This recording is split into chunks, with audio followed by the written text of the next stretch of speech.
కృపామయ TV వీక్షకులందరికీ క్రీస్తు వారి పేరిట శుభాలు వందనాలు తెలియజేస్తున్నానండి. భవిష్యవాణి అనే పుస్తకం గురించి మీరు వినుంటారు. చాలామంది సినిమాలు కూడా తీసేశారు. చాలామంది డైరెక్టర్లు చాలామంది మనుషులను ఎదవలను కూడా చేసేశారు. ఇకపోతే ఈ రోజున ప్రపంచ దేశాలను ప్రపంచ దేశ ప్రజలను ఎంతోమంది చదువుకున్న వారిని కూడా భయభ్రాంతులకు గురి చేస్తున్నటువంటి క్షుద్ర పూజలు, అకల్ట్ ప్రాక్టీసెస్ అని అంటారు వీటిని. ద్వితీయోపదేశ కాండము 18వ అధ్యాయంలో 10-11లో ఉన్నటువంటి సందర్భాన్ని ఒకసారి మీకు చదివి వినిపిస్తాను. జాగ్రత్తగా వినండి. ఈ సమాచారం అంతా కూడా మీకు తెలియాలి. ప్రపంచ దేశాలలో చాలామంది ఈ క్షుద్ర పూజలు మనల్ని చంపేస్తాయి అని భయానికి గురైపోయి వాళ్ళు చావకముందే బలవంతంగా బలవన్మరణానికి పాల్పడినటువంటి సంఘటనలు కూడా లేకపోలేవు. తన కుమారుననైనను తన కుమార్తెనైనను అగ్నిగుండము దాటించి వాణినైనను శకునము చెప్పు సోదెగానినైనను. ఈ శకునము చెప్పేటువంటి సోదెగాళ్ళు వీళ్ళందరూ కూడా భవిష్యవాణిని ఫాలో అవుతుంటారు. అంటే డివినేషన్ అంటారు ఇంగ్లీష్లో. చేతబడి చేసేవాళ్ళు కూడా వీళ్ళే. మేఘ శకునములను కానీ సర్ప శకునములను కానీ చెప్పు వాణినైనను అనగా ఉమెన్స్ అంటారు. అంటే మంచి శకునము, చెడ్డ శకునము, good women, bad women, interpretations of womens ఇవన్నీ ఉంటాయి. వాళ్ళే వీళ్ళు. చిల్లంగి వాణినైనను అనగా విచ్ క్రాఫ్ట్స్ అంటారు వీటిని. మాంత్రికునైనను అంటే ఏంటంటే ఇప్పుడు there are some people who cast spells. కొన్ని కార్డ్స్ ఉంటాయి, మీకు ముందు ఇమేజెస్ చూపిస్తాను. అవి ఎలా ఉంటాయో మీకు చక్కగా అర్థమవుతుంది. ఇంద్రజాలకునైనను అనగా దయ్యాలను పిలుస్తాడు వీడు. స్పిరిట్ కాలర్ అంటారు, కంజూరర్స్ అంటారు ఇంగ్లీష్లో. కర్ణ పిశాచిని అడుగువానినైనను అనగా చనిపోయిన వాళ్ళ డెడ్ బాడీ పక్కన కానీ డెడ్ బాడీ మీద కానీ కూర్చొని వాడు పూజలు చేస్తుంటాడు. అఘోరాలు చేసే ఘోరాలన్నీ ఇవే. దయ్యముల యొద్ద విచారణ చేయువానినైనను అనగా ఎవడైతే ఈ చనిపోయిన శవాలలో ఉండేటువంటి ఆత్మలు మనకు సహాయం చేస్తారని నమ్ముతాడు వాడు. వాస్తవానికి ఆత్మ ఉండదు అక్కడ, అడిపొంద ఉంటుంది. వీళ్ళని మీ మధ్యన ఉండనివ్వకూడదు. అకల్ట్ ప్రాక్టీసెస్ అనగా క్షుద్ర పూజలు మీరు ప్రాక్టీస్ చేయకూడదు. మరి ఈ క్షుద్ర పూజలకు సంబంధించి, చేతబడికి సంబంధించి, బాణామతికి సంబంధించి, చిల్లంగికి సంబంధించి ఎన్ని రకాల పేర్లు ప్రపంచ దేశాలలో వినపడుతున్నాయో మీకు తెలియాలి. మీకు ఈ అకల్ట్ ప్రాక్టీసెస్ గురించి అనగా ఈ చేతబడుల ప్రాక్టీసెస్ గురించి ఎవరు ఎన్ని రకాలుగా నమ్ముతున్నారో, ఎన్ని రకాలుగా చేస్తున్నారో వాటన్నిటిని కూడా ఇమేజ్ బై ఇమేజ్ మీకు చూపిస్తానండి. నాకు తెలిసి ఒక 16 ఇమేజెస్ని నేను కలెక్ట్ చేశాను. 16 రకాల ప్రాక్టీసెస్ ఉన్నాయి. వీటిని మీకు డిస్ప్లేలో చూపిస్తాను. ఆ ఇమేజ్ వస్తుంది చెప్పినప్పుడు చూడండి. మొదటిగా రోజరీ. చాలామంది కాథలిక్ భక్తులు కానివ్వండి, ఇష్మాయేలీల సంతానం వారు కానివ్వండి, ఈ జపమాలని వాడుతూ ఉంటారు. జపమాల. పోపు ఉన్నాడు కదా, పెద్ద ప్రధాన పాపి అయినటువంటి పోపు ఉన్నాడు కదా, ఇతను కూడా వాడుతుంటాడు జపమాల. జపమాల ఒక క్షుద్ర పూజకు సంబంధించినదే. ఇది ఒక చేతబడికి చిల్లంగికి సంబంధించినదే. కానీ దేవాతి దేవుడైన యేసుక్రీస్తుకు, ఆయన తండ్రి అయినటువంటి యెహోవా దేవునికి సంబంధించినది, చెందినది కానే కాదు. రోజరీ అనేటువంటిది ఒక క్షుద్ర పూజకు సంబంధించినది. రెండవది డ్రీమ్ క్యాచర్. మీరు ఇక్కడ చూస్తున్నారు కదా, డ్రీమ్ క్యాచర్ అనే దాన్ని. ఇది ఉంటే కళలు రావట, నెగటివ్ కళలు అస్సలు రావట, ఏమి లేదు. నా భార్య కూడా ఒక 4-5 పట్టుకొచ్చి అన్ని రూములలో పెట్టింది. ఏ రూమ్లో పడుకున్నా కూడా మనకి కళలు రావని. ఏం లేదు, కళలు ఆగిపోయిన సందర్భమే లేదు. నేను అడిగాను మరి కళలు పోయినాను, ఎందుకంటే ఆమె ఈ సెంటిమెంట్లను ఎక్కువ నమ్ముతుంటుంది పాపం. మా కుటుంబంలో ప్రధాన పాపిగా ఉంటున్నటువంటి గొప్ప విన్నర్ ఆవిడే. మరి ఆవిడ ఎప్పుడు మారు మనసు పొందుతుందో నాకు అర్థం కావడంలా. బలంతం చేయలేం కదండి. షీజ్ అ ప్రొఫెసర్, బాగా చదువుకున్న ఆవిడ. కొట్టి తిట్టి భయపెట్టి భయభ్రాంతులకు గురి చేసి మారు మనసు బలవంతంగా తీసుకొచ్చే ప్రక్రియ కాదు. ఆమె చదువుకున్నది, ఎంత అనుభవ జ్ఞానం ఉన్నది. పుట్టు క్రైస్తవురాలే, కానీ నామకార్థ క్రైస్తవురాలు. కాబట్టి లోకములో ఉన్నటువంటిదంతా చూసి నేత్రాసకు గురైపోయి మోసపోయినటువంటి స్త్రీలలో నా భార్య కూడా ఒకటి. ఎవరు వాళ్ళ కుటుంబంలో వారి గురించి నెగిటివ్ చెప్పుకోరు, కానీ నేను చెప్పుకుంటా. నాకేం భయం లేదు, నాకేం బాధ లేదు. ఉన్నది చెప్పడానికి ఏమున్నది? యేసుక్రీస్తు వారికి మొహమాటం లేదు, నాకెందుకు? ఆయనను అనుసరిస్తున్న నాకెందుకు మొహమాటము? ఆయన బోధన అనుసరిస్తున్న నాకెందుకు మొహమాటము? ఆయన బోధన ప్రకటిస్తున్న నాకెందుకు మొహమాటము? మరి క్రైస్తవుడు అంటే క్రీస్తు లక్షణాలు కలిగి ఉండేవాడు కదా. క్రీస్తు ఎలా బ్రతికాడో, ఆయన ఎలా బ్రతకమన్నాడో అలాగ బ్రతికేవాడు కదా క్రైస్తవుడు అంటే. మనకెందుకు భయమో? ఈ డ్రీమ్ క్యాచర్ వల్ల ఉపయోగం లేదని ఆమెకు కూడా తర్వాత తెలిసిపోయింది. సీడో సైన్స్ని ఆధారం చేసుకుని స్పెల్ కాస్ట్కి సంబంధించినటువంటిది.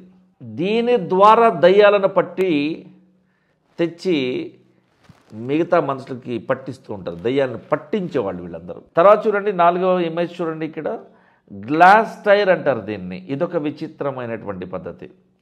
ఓజా బోర్డ్ మీరు వినే ఉంటారు. దీన్ని స్పిరిట్ బోర్డ్ అంటారు, టాకింగ్ బోర్డ్ అంటారు, విచ్ బోర్డ్ అంటారు. ఈ ఓజా బోర్డులో కొన్ని నంబర్స్ ఉంటాయి. ఆ ఒక నంబర్ మీద వేలు పెట్టి ఇంకొక నంబర్ మీద వేలు పెడితే అప్పుడు మనం పిలవాలి, సాటన్ ఎక్కడున్నావు రా అని. మనం ఒక విచిత్రమైన దరిద్రమైన నీచమైన గొంతుతో పిలిస్తే అప్పుడు వాడు అక్కడ పిలుస్తున్నమాట, హలో నేను ఇక్కడున్నా అని దూరం నుంచి కనపడతాడట. మాకు కనపడ్డాడండి దయ్యము, మేము దయ్యాన్ని చూసామని చెప్పిన వాళ్ళు కూడా ఉన్నారు. ఇక తర్వాత ఈవిల్ ఐ.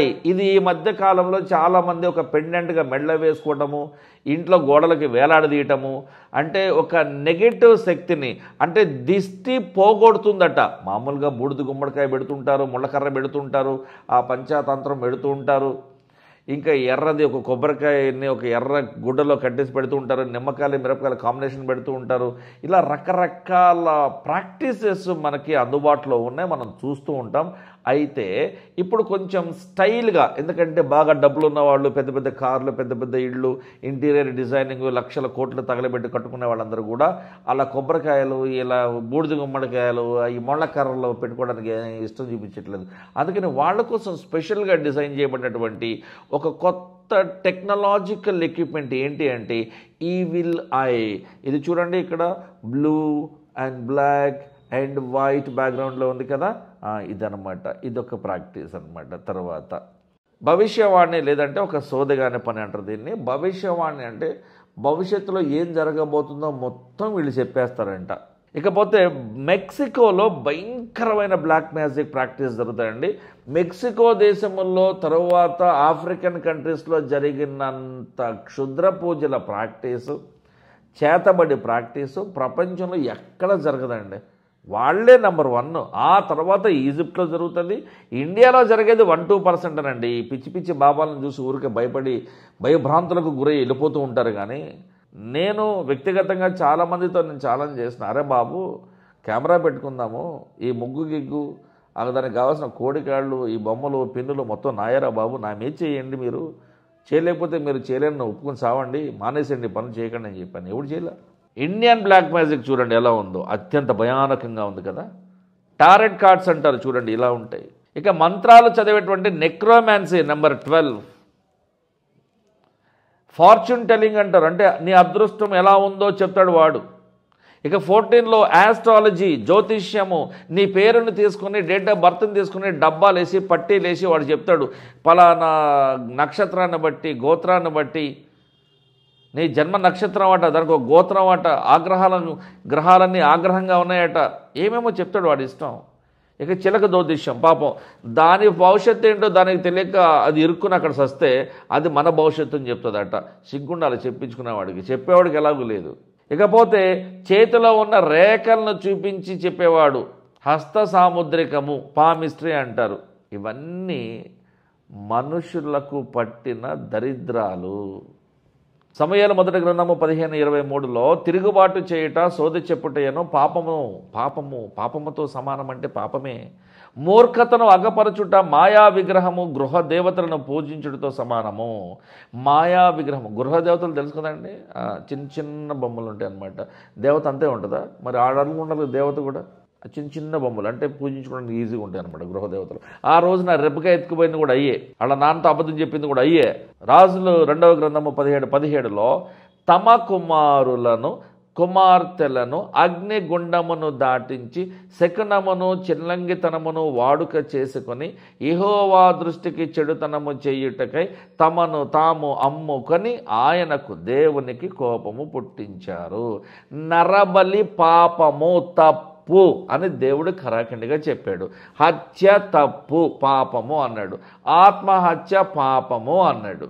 కానీ ఈ రోజున ఇవన్నీ పుష్కలంగా ప్రపంచ దేశాలలో జరిగింపబడుతూనే ఉన్నవి. ఇది దారుణము. ఇర్మియాకు రాసిన గ్రంథము 14:14లో ప్రవక్తలు నా నామమును బట్టి అబద్ధమును ప్రకటిస్తూ ఉన్నారు, నేను వారిని పంపలేదు, వారికి ఎటువంటి ఆజ్ఞ ఇవ్వలేదు, వారితో ఏమీ మాట్లాడలేదు, వారు అసత్య దర్శనమును శకునమును మాయాతంత్రమును తమ హృదయమున పుట్టిన వంచనను ప్రకటన చేస్తున్నారు. ఈ రోజున బడా సంఘాలలో జరుగుతున్న బోధ అంతా ఇదే, ప్రకటన అంతా ఇదే, అక్కడ జరుగుతున్నటువంటి నాటకం అంతా ఇదే.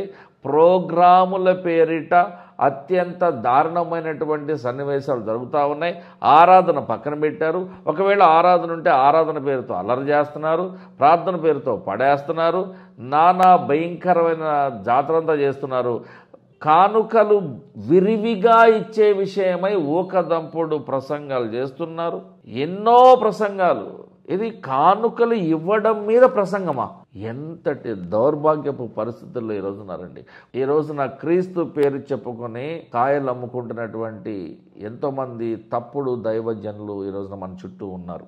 అపొస్తలుల కార్యములు 16:16లో మేము అనగా పౌలు, శీల, ఇంగ్లీష్లో పాల్ అండ్ సైలస్ అనేటువంటి వ్యక్తులు ప్రార్థనా స్థలమునకు వెళ్ళుచుండగా పుతోను అనేటువంటి దయ్యము పట్టినదై సోదె చెప్పుట చేత తన యజమానులకు బహు లాభము సంపాదించుచున్న ఒక చిన్న అమ్మాయి మాకు ఎదురుగా వచ్చినని పౌలు గారు రాస్తున్నాడు. 16-18లో చూడండి. ఆమె ఇలాగూ అనేక దినములు చేయుచూ ఉండను కనుక పౌలు వ్యాకులపడి అనగా జాలితో బాధపడి ఆ పిల్ల వైపు తిరిగి నీవు ఏమని వదిలి పొమ్మని యేసుక్రీస్తు నామమున ఆజ్ఞాపించుచున్నానని ఆ దయ్యముతో చెప్పాను. ఆమెతో కాదండి, ఆ దయ్యముతో చెప్పాడు పౌలు గారు. వెంటనే ఆ పుతోను అనేటువంటి ఆ దయ్యము ఆ పాపను వదిలి వెళ్ళిపోయింది. ఏమండి, దయ్యాలను పట్టిస్తున్న వారు ఉన్నారు. క్షుద్ర పూజల ద్వారా, రకరకాల చేతబడుల ద్వారా, చిల్లంగితనము ద్వారా, ఇలాగ రకరకాల ప్రాక్టీసెస్తో దయ్యాలను పిలిచేవారు, దయ్యాలను పట్టిస్తున్నవారు ఉన్నారు. కానీ దయ్యాలను వదిలించగలిగేది యేసుక్రీస్తు నామములో మాత్రమే. అదే మనకి 16:18 అపొస్తలుల కాలంలో కనిపిస్తున్నది. యేసుక్రీస్తు నామము అనగానే దయ్యాలు ఇలా గజ్జ గజ్జ గజ్జ వణికి పారిపోతాయి. యాకోబు గ్రంథము 1:5 మీలో ఎవరికైనాను జ్ఞానము కొదువుగా ఉన్న ఎడల, మీలో ఒకవేళ జ్ఞానము తక్కువగా ఉంది, సమాచారం తక్కువగా ఉంది, లోక జ్ఞానము తక్కువగా ఉంది, అతడు దేవుని అడగాలి, అప్పుడు ఆ జ్ఞానము అతనికి అనుగ్రహింపబడుతుంది. దేవుడు ఎవరిని గద్దించడు, అందరికీ, అడిగేవారందరికీ కూడా జ్ఞానమును ధారాళముగా దయచేయవాడు.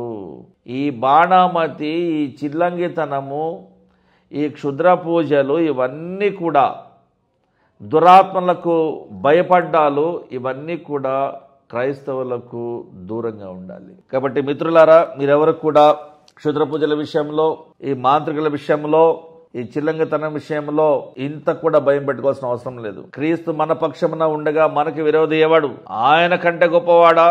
నీలో ఉన్నవాడు లోకంలో ఉన్న వాని కంటే గొప్పవాడున్నప్పుడు ఈ లోకంలో ఉన్న దురాత్మలన్నీ కలిసి కూడా నీలో ఉన్న క్రీస్తును ఎదిరించే శక్తి లేనివి.